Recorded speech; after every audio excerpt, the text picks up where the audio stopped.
beautiful New York City, Olympic gold medalist, two-time world heavyweight champion, Boxing Hall of Fame inductee, the great George Foreman. George retired with a remarkable record of 76-5, including 68 knockouts, one of the greatest records of all time. In addition to his incredible boxing career, George has built a business empire outside the ring with the George Foreman grill brand. And now, George is introducing the highly anticipated online enterprise, the George Foreman Butcher Shop. He never stops. We'll get to the butcher shop in a little while, but first, let's get to things very current. Tomorrow night in Las Vegas, I hear there's an event. Oh, what an event. Following the Kentucky Derby, there will be a fight for a championship. Mr. Pacquiao and Mr. Mayweather, some people say it's 5 years too late, but what does Mr. Foreman think? Right on time. It couldn't have been at a better time. It's going to be big because it's at the right time. You got all of the social media, Facebook, Twitter, and the way that you can just pay-per-view.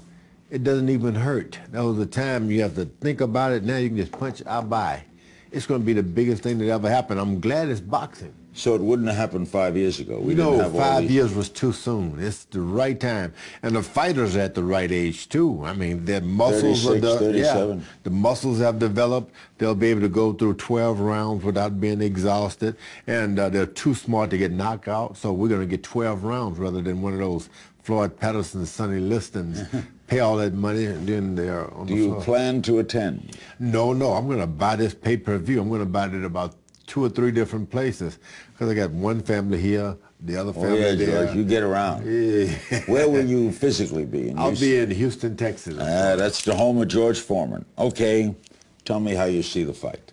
I think they're evenly matched, and they're too smart to get knocked out. So it's going to be I think Pacquiao can steal a decision. No one but him, because Mayweather's at the height of his, I'm undefeated, he's muscular, and maybe a little overconfident. So this is the right time to steal 6 rounds and win the fight. Pacquiao can do it. Does it disturb you that Pacquiao was kind of destroyed in a recent fight? No, not at all. I mean, been destroyed. I've been there too, you know. I was in Africa and Muhammad Ali, I mean, flattened me, and everybody thought that was the end of me. I came back better. But Mayweather's never been beaten, never been destroyed. I've been in that shoe too. That shoe fitted me quite. I thought nobody can beat me. I took a fight to Africa. Got cut, still overconfident. I'm going to knock this guy out. There I am after, 7 rounds, 8 rounds, really. I'm on the floor being counted out, undefeated. And it destroyed me as a human being for a long time. What did it feel like to go down? For the first time, you feel like you don't lose your title. You just lost yourself a human being. You're not yourself. You can't just go back and pick it up off the floor and put it back in you. You hide because you don't want anybody to know, hey, he beat him. Do you tell yourself this guy's better than me? And that's the fight, to tell someone, he's not better than me, so you start thinking of excuses. The ropes were loose. They drugged me. Anything but to say, this guy is better than me. Speaking of your friend, Mr. Ali, he said that when Mayweather said he's the best of all, Ali said, do not forget I am the greatest. Is he the greatest? Muhammad Ali was the greatest. And we like the idea of saying he was the greatest, but Mayweather is. IS can beat WAS any day. He is the most current, and he's a great boxer, better athlete than Muhammad Ali was and is, well, at his time, but he's not the better man. Muhammad Ali, his greatness was measured in, he's a great man, a hero. You can't measure that. Now, Mayweather hadn't gotten to that, but as far as a fighter, he can have that. He's the greatest of all time. So what tells you, as an expert, that Pacquiao, what will Pacquiao have to do to win? Well, I like the idea of the underdog. Boxing was invented for the art of self-defense. If you can find a guy who really needs boxing, who really needs the skill, he can always beat the stronger, bigger guy. And that's where Pacquiao is. Boxing was invented for the guys with the lesser, to beat the better. Really? Yeah. Is the art of Mayweather self-defense. Mayweather the best defensive fighter you've ever seen? Yeah, and this is a fighter. I call him a defensive genius because he developed that defense, and it's hard to penetrate it. But to win a boxing match, you got to be able to have the technique to win rounds, and that's what Pacquiao can do. It tap tap tap tap, round after round. They call him the Pac-Man, as a matter of fact. Do you know them both? I know them both. I've watched Mayweather develop. Pacquiao, I've seen him come along too. Both are equally good, but that Mayweather is something special. But you're picking Pacquiao. Yeah, because Mayweather's got this, I'm this and I'm that, and I had that once. When you're undefeated, nobody can beat me. You can always beat those fellas when they get like that. Do you plan to wager on the event? Oh, no, no, no, no, no, no. A fool and his money are soon parted. I'm not a fool. I got to keep my money. This fight, are you envious of this money they're going to make? Yeah, I'm the most jealous guy on the planet. Muhammad said he's still the greatest, but I'm jealous, most jealous, that's for sure. I mean, I wish it had happened when I was doing it, but then at the same time, everything is relevant, if you know what I mean. But you have to admit, Ali sold fights, did he? He was the seller. He was the best marketer ever. Mayweather's pretty good. Mayweather's great. And most people go out just to try to hope he's going to lose. In the same way that Muhammad. When Muhammad first said, I'm the greatest, people hated him. And you crazy? They had Jack Dempsey on panels. He said he's the greatest. Joe Louis on the panel saying they didn't believe it. But now Mayweather's in that same position. So you're picking Pacquiao. I think that he can steal a fight. What's the most money you ever made on a fight? That's $12 million. Oh. Bad day. Bad day. Next, we revisit George's phenomenal career, including the infamous, incredible Rumble in the Jungle. And we'll talk about the butcher shop, too. Don't click away. We're back with the great George Foreman. When did you know you wanted to fight? I really didn't want to be a boxer, but I'd won a gold medal. I boxed for 1 year, really, and I'd got an Olympic gold medal. Everyone said, in the heavyweight or light heavyweight? Heavyweight. I was one of the few heavyweights. Joe Frazier and myself won the heavyweight. What Olympics? 1968 in Mexico City. They call that the Olympics, yeah, because things changed with the protest. Yeah. John Carlos and Thomas Smith, they brought the party. Yeah. I wish they had kept that out of the Olympics, you know. So, but after you won that, you knew you'd be a pro, right? Not really. No? I had a good job. I was working with the Job Corps program, and that's what I wanted to do, was train young people to be boxers and all of that, and go to college. And someone said, you can make thousands. I said, I don't care. But someone said you could make $1 million. I said, I think I'll be a boxer. That's what turned the tide right there. And you went through how many fights undefeated? I went 37, almost 40 boxing matches without even losing. I became a heavyweight champ of the world, knocked out Joe Frazier, the guy who had beaten Muhammad Ali, Ken Norton, who had beaten him, and others. I was the heavyweight champ of the world and undefeated, and I couldn't see anyone beating me. Neither could I. The only other one was Marciano, who retired. He retired, and that's a feat right there. I knew Rocky very well. That was a feat. He was something. Yes. It wasn't that big, you know. No, he wasn't. But short. Once the bell would ring, you thought he was a giant. Never took a step back. No. What was your best ability as a fighter? I never took a step back. No one made me box. On Sonny Liston, I was his stablemate. And we would spar, and I knew then I had to back away. After Sonny Liston, I never took a step backwards. Sonny was a mean man. He was a mean man. He didn't play. All right, what was the Rumble in the Jungle like?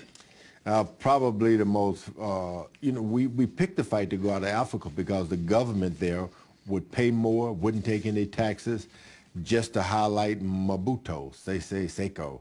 He wanted to highlight this great country with all the mineral wealth and show his kingdom there, and he paid us so much money. Yeah, that was in Zaire. It was in Zaire. Now, that's no longer Zaire, it's the Congo now. Was it a fair Back again, that is. Was it a fair fight? It was a fair fight. I lost the fight, fair and square. Decision? No, he knocked me out. You know, I had him beat. I really did. And really thought I had him beat up in the body, had him tired, and about the 7th round, he asked me, "That all you got, George?" That was like a nightmare. because that was In other all words, I you're had. hitting him as hard as you can, and he Yeah. says, is that all you got? And it was a nightmare because that was all I had. But that's kind of was Ali's brilliance, right? That he could, That he was, probably didn't feel that. He probably was hurt. oh yeah, I heard him a few times, almost finished him. But after one round, it was like, he looked at me and I made it. And I thought he made it. Whew. But I hit him with everything I had for so many rounds. He didn't go down and didn't have any other second plan. I didn't have a second plan. It was like, get him, get him, get him, or nothing. Did he hurt you? No, I never was hurt. I just got tired. So you're not hurt. So when you go down, you're not in pain? Embarrassed. I remember laying on the canvas and I'm thinking, I'll get up at 8 to beat the count. And my manager told me to stay there. And 1. I jumped up and they said, the fight is over. That hurt. It took me years to live that down. Years. What relationship do you have with him now? The greatest of friends. His children, can you believe that? His daughters, my daughters are best friends. I get a chance to call him on the phone and I still tell him I want a rematch. He doesn't He speak tried to the you. jump. He tried the jump. He tried. I said, you asked me, is that all I had? Let's fight now. Give me a rematch. And he wanted to come He back. doesn't speak anymore, does he? Just a little. Certain times of day he can come out with some good words. But he's still the greatest show on earth, I tell you. He's a lovely guy. Were you nervous that night? That was the only night I was not nervous. I hated boxing because of that dressing room. You'd be so nervous before the fight. But this night with Muhammad Ali, no butterflies. I was the most relaxed I'd ever been, and I lost. When you were winning so well in the early rounds, did you think you were going to knock him out? I thought certain he would maybe go at the most 3 rounds. I was certain.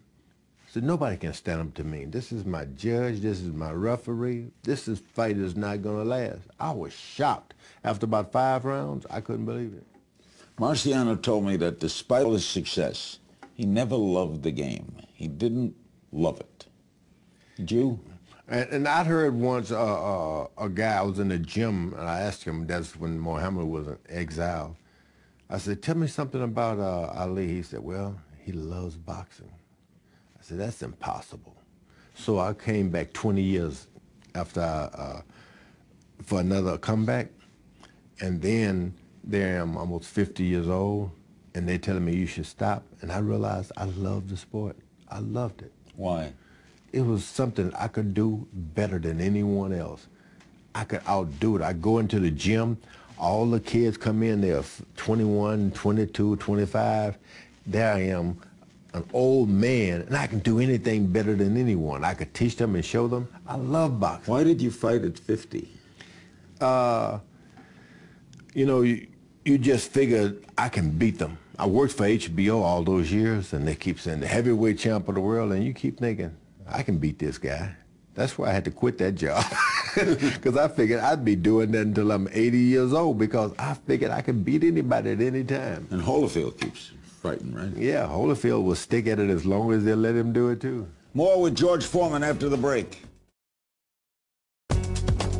George Foreman's our guest. Don't forget the George Foreman Grill and the George Foreman Butcher Shop. That's gfbutchershop.com. You're also a minister, right? Yeah, full-time preacher at the Church of the Lord Jesus Christ in Houston, Texas. My gracious, 28 years now. What took you to that? I had an experience where I was dead and alive in a split second. Changed my whole life. That was the Jimmy Young fight? Jimmy Young fight. I stopped boxing for 10 years. Didn't even make a fist for 10 years. Can you believe that? What happened? So, well, you know, when you die, people can tug at your leg. You can get over that, but someone start tugging at your life, you got to see what's going on. So I lay on the dressing room table screaming. I saw blood on my hand and forehead. Jesus Christ is coming alive in me. And I didn't believe in that. I thought it was for poor people. I really did. And I'd earned a lot of money, and there I was, I had this calling in my life. I tried to hide from it, didn't want to do it, but here it is for 28 years. And you still practice today? You have a congregation every Sunday? I'm coming up there on Saturdays and Sundays. You ever get involved in politics? Not at all. You don't endorse presidents or? Nah. I vote. I like to vote. I'm always coming up a loser. Any candidate you like? I like a lot of candidates, but, you know, what can I say? Because you come to church and everybody come to hear what you have to say about religion, and you start preaching about politics, and they say, well, I'm not going over there. He's one of those guys, you know. So you didn't pray before fights when you were... Always I'd pray. But I'd pray for both guys, myself and my opponent. Okay, some questions on social media for the great George Foreman. Annie Dawson on Facebook. Why did you name all your sons George? Well, there's Joe Frazier, Muhammad Ali, Ken Norton, Evander Holyfield. You let them hit you on the head and see how many names you can think of. I thought, George, that's a good name, and I never could think of another. So when you called to them, if they were all in the house together, yeah, how did you differentiate? You know, you just called the name George, and once they get there, you sort things out. And my mom had this trouble. She'd call me, I'd be in trouble. By the time she'd get the right name of the right child, I'd be out the door. I said, that'll never happen to me. So they all come, they're all George. Doug Gallagher on Facebook. What do you make of the unrest we're seeing in cities like Baltimore? Well, remember, I've seen all of these things since, 1965 and a little further back.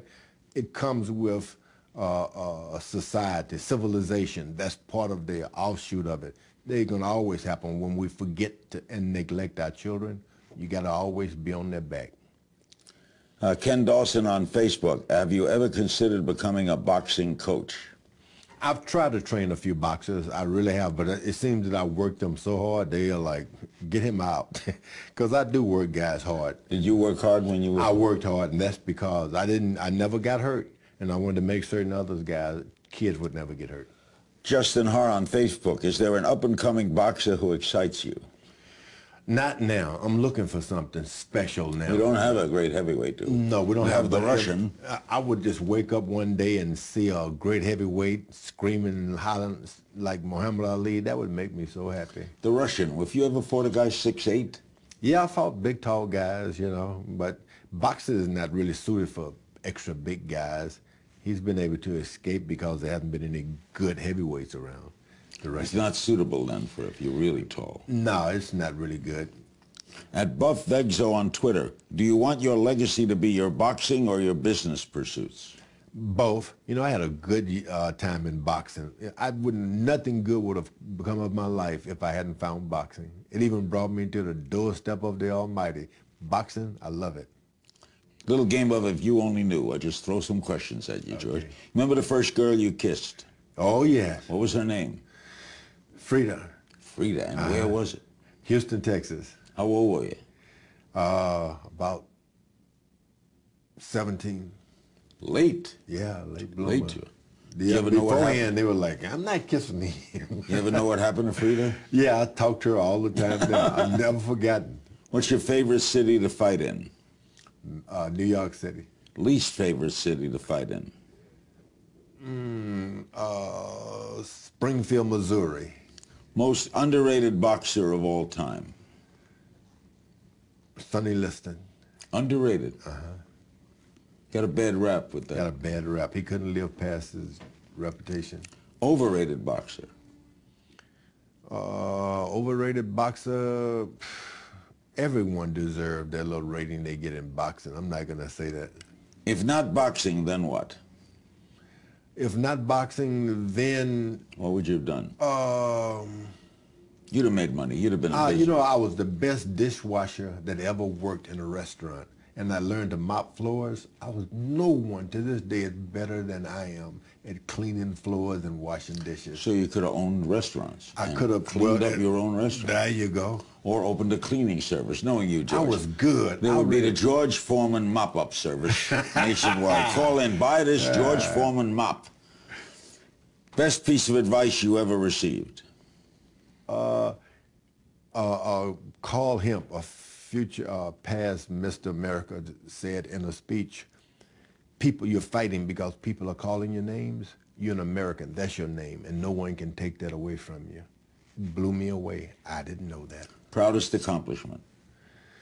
I've got 10 kids, and to see them one by one get a college education, whew, nothing tops that. When we come back, we'll dive into George's grilling empire and learn about his newest venture, the George Foreman Butcher Shop. Plus, we'll have a little taste test here. We'll be right back.